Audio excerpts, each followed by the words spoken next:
दोस्तों, बिहार में एक तहसील के अंदर एक नौजवान लड़का घंटों से बैठा हुआ रोते जा रहा था। उसके साथ उसकी दो नौजवान बहनें भी थी, वह भी उसके साथ बैठे हुए रो रही थी, क्योंकि आज उस लड़के ने अपनी सभी खेती बाड़ी की जमीन किसी और को बेच दी थी और इसी बात का उसे गहरा सदमा लगता है। वह अपने अंगूठे पर लगे उस स्याही के निशान को देखता है। उसे देखकर लगता था कि मानो अब सब कुछ खत्म हो चुका है। तहसील के अंदर बैठे बैठे उन तीनों को सुबह से शाम हो जाती है। तभी एक महिला अधिकारी जो अपनी ड्यूटी पूरी करने के बाद अपने घर वापस जा रही थी, जब उस महिला अधिकारी की नज़र उन तीनों रोते हुए भाई बहन पर पड़ती है, तो वह उन्हें अपने पास बुलवाए और उनके मामले को गंभीरता से समझने का प्रयास करने लगती है। उसके बाद वह उनसे कहती है कि ऐसा करो, तुम तीनों मुझे तहसील के बाहर मिलो। दोस्तों, तहसील के बाहर सड़क पर उनकी फिर से उन महिला अधिकारी से मुलाकात होती है और इसके बाद मैडम उन तीनों को अपनी गाड़ी में बिठाते हैं और अपने घर की तरफ ले जाती है। दोस्तों, यह बहुत ही अद्भुत और इंटरेस्टिंग कहानी है। आइए जानते हैं पूरी कहानी की सच्चाई इस वीडियो में। लेकिन वीडियो में आगे बढ़ने से पहले आप सभी से विनम्रता से निवेदन करता हूं कि आप वीडियो को एक लाइक कर दीजिए और चैनल को भी सब्सक्राइब कर लीजिए, जिससे कि मेरा हौसला बढ़ता रहे। दोस्तों, यह कहानी है बिहार के बक्सर जिले की एक लड़का जिसका नाम ओमकार होता है। मार्च 2020 का महीना था। एक दिन सुबह सुबह एक ब्लैक कलर की स्कॉर्पियो उसके घर के सामने आकर रुकती है और उसमें से 4-5 लोग बाहर निकलते हैं और फिर ओमकार को बाहर बुलाकर उसे अपनी गाड़ी में बैठा लेते हैं। बैठा क्या लेते हैं, बस यूं ही समझिए कि जबरदस्ती उसको उठा लेते हैं और गाड़ी में डाल देते हैं। फिर तहसील की तरफ गाड़ी को मोड़ लेते हैं। तहसील जाते हैं, वकील के पास पहुंचते हैं, जहां पहले से ही ओमकार की 4 बीघा जमीन के कागजात तैयार रखे थे। बस उसके दस्तखत और अंगूठे का निशान लगना बाकी रह रहा था। दोस्तों, वह दस्तखत भी कर देता है और अंगूठा भी लगा देता है। उसके बाद आगे आगे वकील, बीच में ओमकार और उसके पीछे वह दबंग लोग रजिस्ट्रार कार्यालय की तरफ बढ़ने लगते हैं। वहां जाते हैं तो ऑफिस के अंदर एक तेज तरार महिला अधिकारी बैठी होती है, जिनका नाम स्नेहा शर्मा होता है। दोस्तों, कहानी में उनके असल नाम को बदल दिया गया है, यह जानकारी गोपनीय रखी जाती है। स्नेहा शर्मा जो कि एक पीएससी अधिकारी होती है, तेज तरार स्वभाव की महिला थी। 2830 साल उनकी उम्र होती है। उनके टेबल पर बहुत सारी फाइल रखी हुई थी। अब जब उनका नंबर आता है तो ओमकार को अकेले ही वह अंदर बुलाया जाता है। स्नेहा ओम काम की तरफ देखती है और पूछती है कि बताइए क्या हालचाल है ओमकार जी, आप अपनी जमीन क्यों बेच रहे हो? तो ओमकार कहता है, मैडम कुछ दिक्कत परेशानियां चल रही है। तो स्नेहा शर्मा उससे कहती है कि जरा मुझे भी तो बताओ क्या परेशानियां। तो ओमकार कहता है कि मैडम सैकड़ों परेशानियां हैं, अब मैं आपको क्या ही बताऊं। तो मैडम कहती है, क्या यह जमीन बेच देने के बाद तुम्हारी परेशानियां खत्म हो जाएगी? क्या तुम्हें इस जमीन के सारे पैसे मिल चुके हैं? तो ओमकार कहता है, जी हाँ मैडम, मुझे मेरी जमीनों का सभी रुपया पैसा मिल गया है, एक भी पैसा उधार नहीं रखा गया है। फिर वह उसके चेहरे को गौर से देखती है तो उसकी आंखों में आंसू भरे हुए थे। मैडम उससे आंखों ही आंखों में इशारा करते हुए पूछती है कि क्या बात है, क्या हुआ है? दोस्तों, वह कोई जवाब नहीं दे पाता। 2-4 बूंद आंसू उसकी आंखों से टपक जाते हैं। उसके बाद कहता है कि मैडम कोई बात नहीं है, बस ऐसे ही मेरी आंखें भर आई है। तो फिर मैडम भी कहती है, अच्छा ठीक है, अब तुम बाहर चले जाओ। उसके बाद जमीन को खरीदने वाले लोगों का नाम बोलती है। तो दोस्तों, वह 4-5 लोग ऑफिस के बाहर ही खड़े हुए थे। मैडम के बुलाने पर उनमें से 2 व्यक्ति ऑफिस के अंदर जाते हैं। मैडम उनकी तरफ देखती है और भली बात ही उन्हें पहचान जाती है, क्योंकि वह अक्सर महीने या 2 महीने में किसी न किसी जमीन की रजिस्ट्री कराने के लिए आते ही रहते थे। पिछले 6 महीनों में उनकी ये वी रजिस्ट्री थी, तो वो अब मैडम उनके सामने आते हैं तो मैडम उनसे पहचान जाती है। मैडम बोलती है कि सर कैसे हो आप और कितनी जमीन आप अपने नाम करा रहे हो? तो वो बोलते हैं कि मैडम सिर्फ 4 ही बीघा जमीन उस ओमकार के पास है, वही वो बेचना चाहता है, वही ले रहे हैं। और इससे ज्यादा उसके पास कुछ है भी नहीं। इतना कहकर वह मुस्कुराने लगते हैं। मैडम उनकी तरफ देखती है और फिर कहती है, क्या आप लोगों ने उन्हें जमीन का सभी पैसा दे दिया है? तो वह लोग कहते हैं, हाँ मैडम, हम सभी पैसा उसे दे चुके हैं। फिर वह कहती है कि कुछ पैसा उधार या बकाया तो नहीं रहा है? कैसे कैसे आपने पैसा उन्हें दिया है, जरा मुझे तो बताओ। तो वह लोग कहते हैं कि मैडम, अगर कायदे से देखा जाए तो अभी हमारा ही उसकी तरफ बहुत पैसा निकल रहा है, उल्टा हमारा ही पैसा उन पर उधार है। वह कहती है, अच्छा ठीक है, अब आप बाहर जाकर बैठ जाइए। फिर वह अपना सिग्नेचर करती है और उस फाइल को आगे बढ़ा देती है। जो उनके सहकर्मी बैठे होते हैं, टाइपराइटर लोग, उनके पास फाइल को टाइप करने के लिए भिजवा देती है। अब जैसे ही रजिस्ट्री पक्की हो जाता है, बेनामा उनके नाम आ जाता है, तो वह सभी लोग वहीं जश्न मनाने लगते हैं, तहसील से बाहर आते हैं और मिठाइयाँ खरीदते हैं, एक दूसरे का मुंह मीठा कराने लगते हैं और उसके बाद कुछ देर हल्ला मचाने के बाद अपनी गाड़ी में बैठकर अपने घर वापस चले जाते हैं। और इधर जो ओमकार होता है, वह कार्यालय से बाहर आता है और तहसील के अंदर ही काफी सारे पेड़ लगे हुए थे, वहीं एक पेड़ के नीचे बैठ जाता है और वहीं पर आंसू बहाने लगता है, सिसक सिसक कर रोने लगता है। वह सोच रहा था कि उसका तो अब सब कुछ लुट चुका है, सभी कुछ खत्म हो गया है, अब वह अपने घर जा जाए तो जाए कैसे। अब जिन्होंने जमीन अपने नाम कराई थी वह गांव में पहुंचते हैं तो खूब शोर शराबा मचाने लगते हैं। सभी गांव वालों को भी पता चल जाता है कि आज इन्होंने ओमकार की जमीन को अपने नाम करा लिया है। तो जो ओमकार की दो बहनें होती है, वो भी देख रही थी कि ये लोग तो आ गए हैं, लेकिन हमारा भाई अभी तक घर वापस नहीं आया है। अब उन दोनों की चिंता बढ़ जाती है, क्योंकि उनका भाई 3-4 दिन पहले से ही बहुत ज्यादा डिप्रेशन में था। उसकी बहनें को पता चल जाता है कि यह हमारे भाई को जमीन अपने नाम करवाने के लिए ले जा रहे हैं। तो वह दोनों भी भाई के साथ जाना चाहती थी, लेकिन वह उसे गाड़ी में डालकर ले गए और वह दोनों वहीं रह जाती है। अब उन्हें अपनी भाई की टेंशन ज्यादा ही होने लगती है, तो वह गांव से बाहर जाती है और एक टेम्पू या रिक्शा पकड़कर तहसील पहुंच जाती है। ओमकार पेड़ के नीचे वैसे ही बैठा हुआ था जैसे वह पहले बैठा था, वो कुछ सोच रहा था। यह दोनों अपने भाई को देखती है और उसके पास जाकर उसे भैया कहकर पुकारती है। तो ओमकार अपनी बहनों को देखकर फोट फोट कर रोने लगता है। वह दोनों भी उसके पास बैठ जाती है, उसे दिलासा देती है, चुप कराती है, लेकिन उसकी यह हालत देखकर उन दोनों बहनों की आंखों में भी आंसू आ जाते हैं। वह भी फफक फफक कर रोने लगती है। दोस्तों, शाम तो हो ही चुकी थी, अब तहसील में ज्यादा कुछ लोग नहीं बचे थे। जो थोड़े बहुत व्यक्ति थे उन्हें रोता देख रहे थे, उनके पास आते हैं और पूछते हैं कि क्या हुआ है, क्यों तुम लोग ऐसे रो रहे हो। तो वह दोनों बहनें बातचीत करते हुए कहती है कि कोई बात नहीं, बस हमारी कुछ जमीनें बिक चुकी है, उसी का हमें दुख है, इसलिए रोना आ रहा है। अब उनकी बातों को सुनकर सभी लोग वहां से वापस जाते हुए कहते हैं कि ऐसा तो यहाँ रोजाना होता ही रहता है। अब उसकी बहनें कहती है कि भैया घर चलो, शाम ढल रही है, लेकिन ओमकार घर जाने का नाम ही नहीं लेता। वहीं बैठे बैठे कुछ समय और बीत जाता है और तहसील भी अब बंद हो जाती है। तभी जो मैडम रजिस्ट्रार होती है, स्नेहा शर्मा, वह अपनी गाड़ी में बैठकर अपने घर को जा रही थी। वह जिले में ही रहती थी और जिला तहसील से करीब 1012 किमी दूर था, तो वहीं वह अपने घर जा रही थी। तभी उनकी नज़र ओमकार के ऊपर जाती है। रेड कलर की उसने टी शर्ट पहन रखी थी। वह दूर से ही ओमकार को पहचान लेती है, अपने ड्राइवर से कहती है कि जरा गाड़ी को साइड में रोको। ड्राइवर गाड़ी की एक तरफ रोक देता है। मैडम ड्राइवर से कहती है कि वह जो लड़का वहां पेड़ के नीचे बैठा हुआ है, उसको यहाँ बुलाकर ले आओ। दोस्तों, ड्राइवर उसके पास जाता है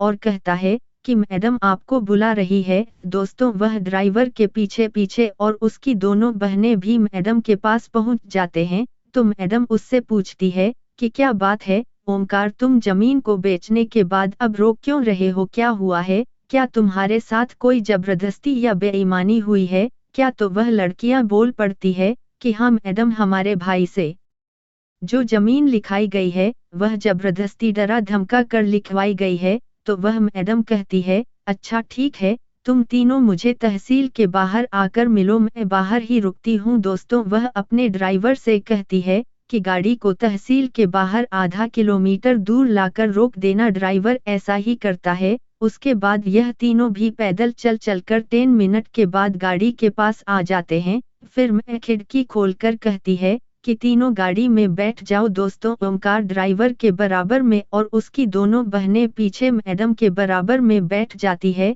और उसके बाद नेहा मैडम उन्हें अपने घर पर अपने आवाज पर ले आती है। घर पहुंचने के बाद उन्हें हॉल में बिठा दिया जाता है। स्नेहा मैडम अपने रूम में चली जाती है और कुछ देर बाद फ्रेश होकर चेंज करके बाहर आती है और हॉल में ही उनके साथ बैठती है। तब तक चाय नाश्ता भी आ जाता है।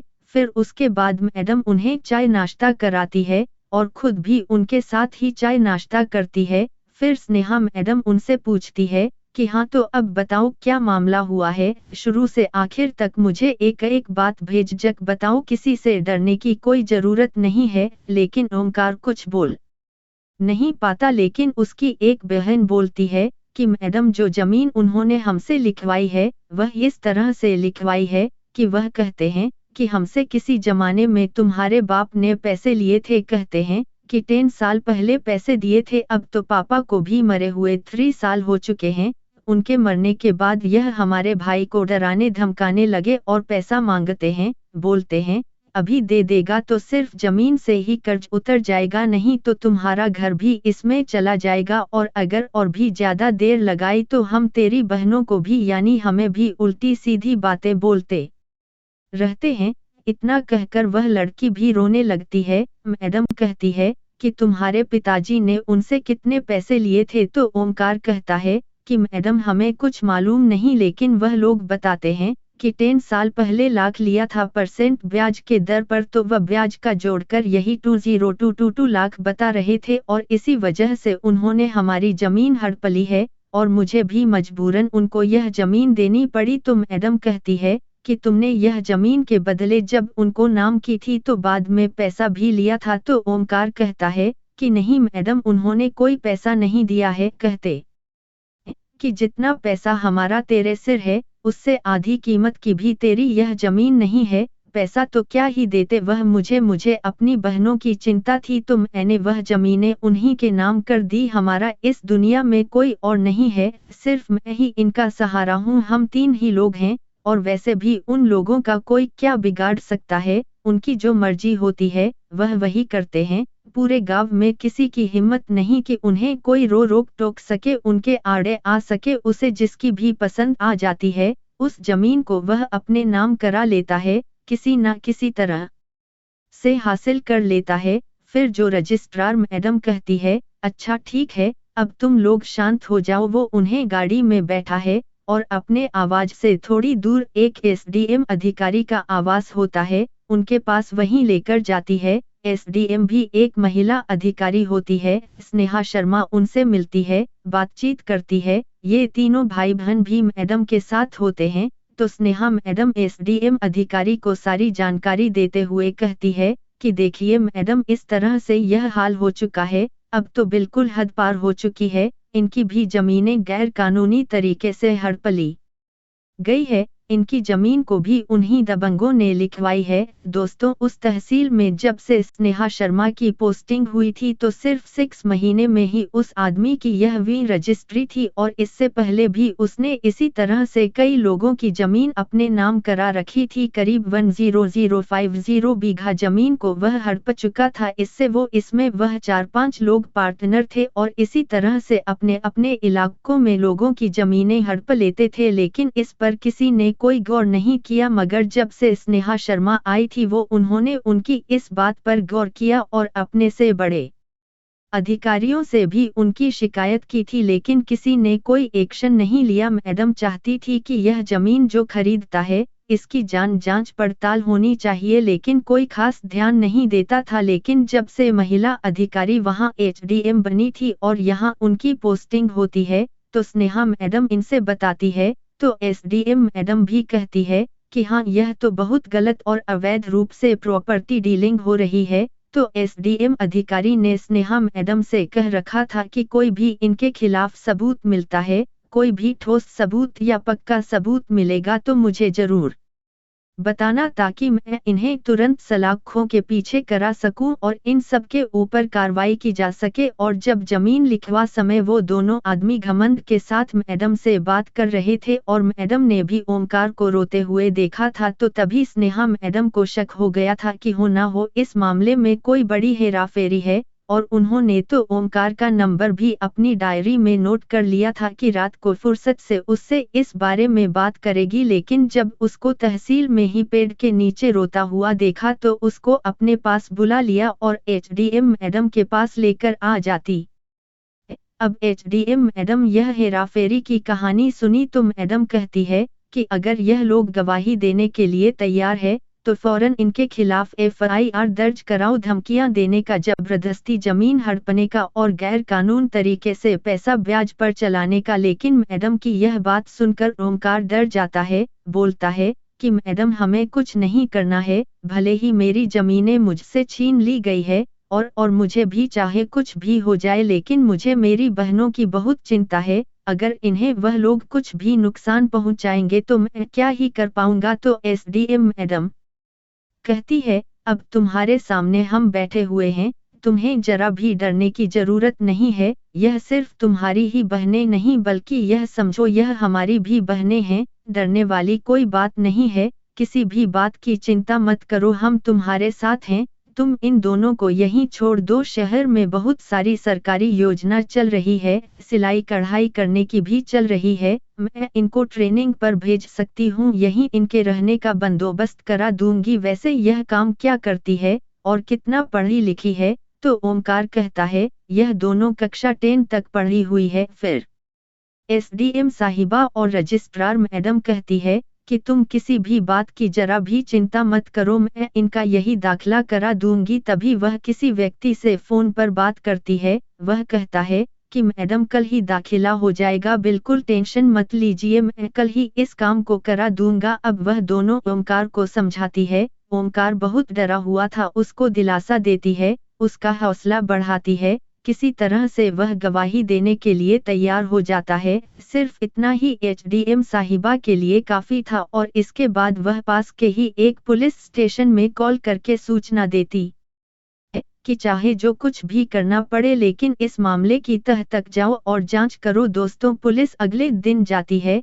और उन चारों के घरों में पहुंच जाती है, उनसे पूछताछ करती है तो वह लोग रोब जमाने लगते हैं, पुलिस को ही धमकियां देने लगते हैं। और दोस्तों, पुलिस को भी बस यही चाहिए था कि किसी तरह से यह लोग हमें धमकियां दे और फिर हम इन पर बढ़िया से कार्रवाई शुरू कर दे। दोस्तों, इसके बाद पुलिस उन्हें अपनी टीम बुलाकर उठवा लेती है। पुलिस को धमकाने के आरोप में, सूदखोरी के आरोप में और भी कई मामलों में रिपोर्ट लिखकर पहले तो उन्हें जेल में बंद करते हैं और फिर बाद में जांच भी शुरू कर देते हैं। उनके जेल में पहुंचते ही सैकड़ों लोग चैन की सांस लेते हैं। उसके बाद और भी कई लोग पुलिस स्टेशन आते हैं, जो उनके सताए हुए थे, वह अपनी शिकायत उनके खिलाफ दर्ज कराते हैं और एफआईआर कराते हैं। दोस्तों, यह मार्च 2020 की बात थी। पुलिस उनसे कहती है कि वह रजिस्ट्रा दिखाओ, वह डायरी दिखाओ जिसमें तुमने लिखा था कि तुमने इनके पिता को लाख उधार दिए थे, इनके पिता ने कहीं तो तुम्हें अंगूठा लगाया होगा, तो वह सबूत हमें दिखाओ जो हमें भी तुम्हारी इस बात का यकीन आए। लेकिन दोस्तों, वह लोग कोई भी सबूत नहीं दिखा पाते। उनका तो यही काम था कि जिसकी भी उन्हें जमीन चाहिए होती थी उसके घर परिवार में कोई ना कोई सदस्य उनसे पैसे लिया ही होता था। उनका यही कहानी थी। इस तरह के बहुत से भूमाफिया आज भी इस देश में है, हर एक राज्य में है, तो उन्हीं के जैसा वह भी एक छोटा मोटा भूमाफिया था। अब इसके बाद उनकी पूरी टीम को हिरासत में ले लिया जाता है और उनके ऊपर मुकदमा चलाया जाता है। और जो ओमकार की बहनें थी, अब वह 6 महीने का कोर्स करने के बाद वहीं शहर में एक कंपनी में काम पर लग जाती और अपनी लाइफ सेट कर लेती है। और जिस तरह से यह रजिस्ट्री हुई थी, डरा धमका करके उनके खिलाफ मुकदमा ही चल रहा था। उम्मीद है कि कोर्ट जल्दी ही ओमकार के हक में अपना फैसला सुना देगी। तो दोस्तों, यह रही पीसीएस अधिकारी और एसडीएम अधिकारी की ईमानदारी की मिसाल, जिन्होंने ओमकार को इंसाफ दिलाया और उसकी बहनों को भी जिंदगी संवार दी। आप क्या कहना चाहोगे दोनों मैडम के बारे में? आपकी जो भी राय है कमेंट करके अवश्य बताएं। अगर कहानी आपको जरा भी पसंद आई हो तो चैनल को सब्सक्राइब कर लीजिए और वीडियो को भी एक लाइक कर दीजिए। मिलते हैं फिर से एक नई और इंटरेस्टिंग कहानी के साथ, तब तक के लिए